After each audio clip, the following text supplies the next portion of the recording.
Fils et du Saint-Esprit. Amen. Ô Seigneur, envoie ton esprit et tout sera créé, et tu renouvelleras la face de la terre.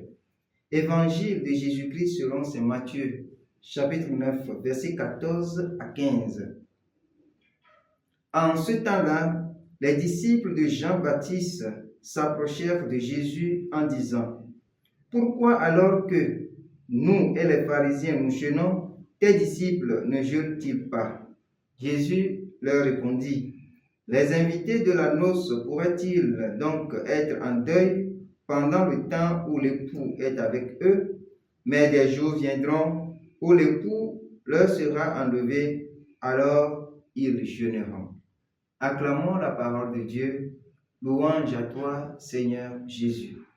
Bien-aimés de Dieu, aujourd'hui, vendredi 7 mars, nous sommes encore dans la continuité du temps de carême après le mercredi des cendres. Bien-aimés de Dieu, la réalité de la vie chrétienne demande que le chrétien sache qu'il est de son droit d'élever sa voix vers le Seigneur, de crier vers le Seigneur, car Dieu est son seul secours. La réponse que Jésus donne aux disciples de Jean-Baptiste et aux pharisiens justifie cette attitude que le chrétien doit avoir, car l'époux n'est plus physiquement avec eux.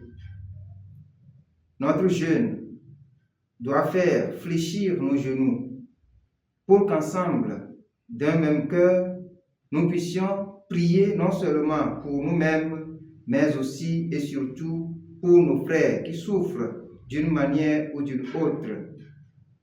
Les malades, les prisonniers, les déplacés, les affamés, les familles divisées, les sans-emploi et tous ceux qui vivent plusieurs formes d'injustice partout dans le monde. Le jeûne dont il s'agit ici est un jeûne d'ouverture du cœur, un jeûne qui pousse chaque chrétien à intercéder pour les autres, car l'époux n'est plus avec nous, mais il écoute nos voix dans le secret. Retirons-nous dans nos chambres intérieures et invoquons son assistance. Il viendra à notre secours, maintenant et pour toujours. Amen.